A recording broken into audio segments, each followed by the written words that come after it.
Hello, my name is Stephen Mayeux, and you're watching my video series on practical JavaScript, where I walk you through the algorithm challenges at freecodecamp.com.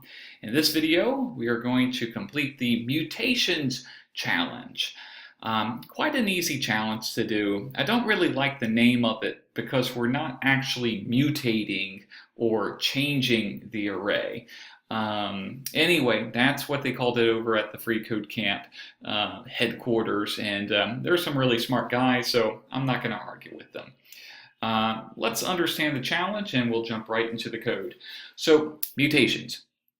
Return true if the string in the first element of the array contains all of the letters of the string in the second element of the array. So this function, it takes one argument, an array, and that array has two strings. Okay. So for example, hello and hello should return true because all of the letters in the second string are present in the first string, ignoring case. So here we have hello, and there's a capital H, but that shouldn't matter. Because we're just seeing whether or not the letters are the same. The arguments hello and hey should return false because the string hello does not contain a Y. So hello contains an H, hello contains an E, but hello does not contain a Y, so it returns false. Here's another example. Alien and line should return true because all of the letters in line are present in alien. Alien has an L, it has an I, an E, and an N. So that should return true.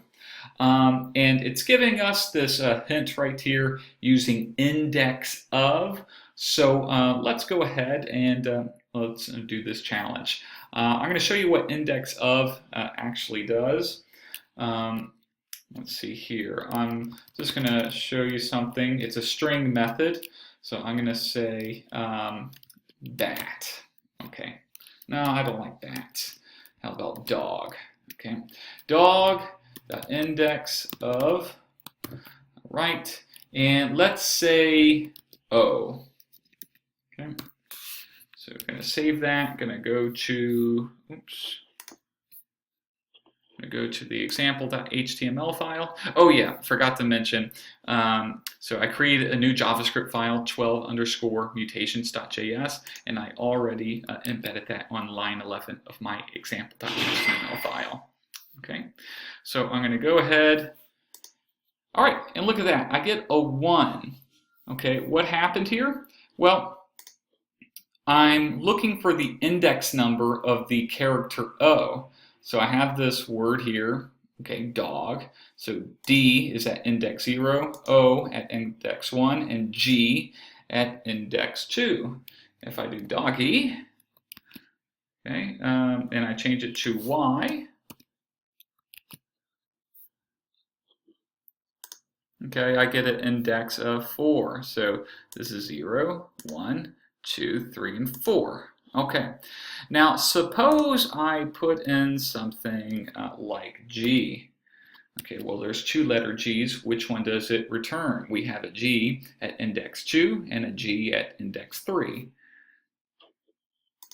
All right, I get it at index 2. So indexOf, it returns the index number of the first occurrence. And then one more thing that's useful to know. Okay. Now, there is no letter Z in doggy, so what will the index number be? Well, it can't be 0. That would be the first letter of the string. It would be a -1. Okay, so if something is not present in the string, the index is going to be -1. So that's going to be very useful for us in determining whether or not a character from this is present in this. All right, so let's jump right into it. I'm going to create 2 variables to get started. Target, okay, which will be the first word of our array. So we have 2 strings here, 2 words. And I'm going to call to lowercase because remember, we're going to ignore case, but we have to tell JavaScript to make it all lowercase so everything's the same. Okay. And I'm going to say word. It's going to be array1 to lowercase. Okay. So we got two variables here. I'm going to create a simple for loop for var I equals 0. And I, all right, if it's less than word dot length and I plus plus. Okay, so for this for loop, we're going to iterate through all of the letters in the second word. Okay, in the second string of our array argument. So the first one, I'm calling it target, and the second one, I'm just calling it word. Okay, so let's create an if block. So if target dot index of, okay, word I, if it's less than 0, in other words, if it's -1, if it doesn't exist, we're going to return false. Okay. All right. And if we can go through that entire loop without returning false, then we will return true. Okay. So I'm going to save that, come here, and sure enough, I get false because y is not present in hello. Let's do another example with alien. Let me just let me play around with the capitalization here. This should return true, and sure enough, it does. Let's verify by putting this into Free Code Camp.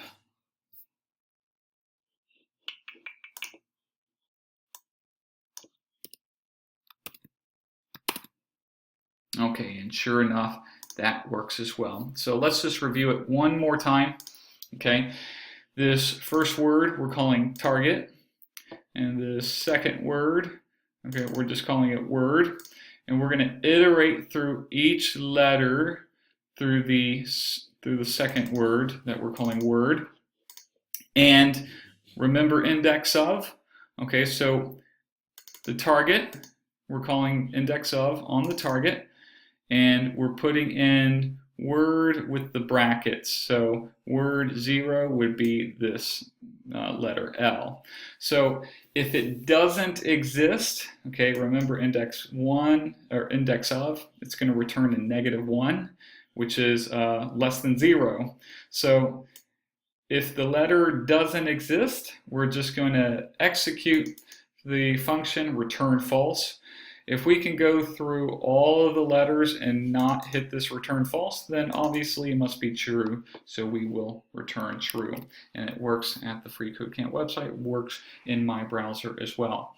Okay, really simple challenge, and you learned something new using indexOf. If you have any questions, comments, or suggestions for improvement, or if you want to share your solution, please do so in the comments below. If you can share this video or subscribe to the channel, that'll help me out. It'll help you out, and it'll help the good folks in San Francisco who volunteer and make Free Code Camp an awesome website. That's all. So I'll see you in the next video, and keep coding, keep hacking. Goodbye.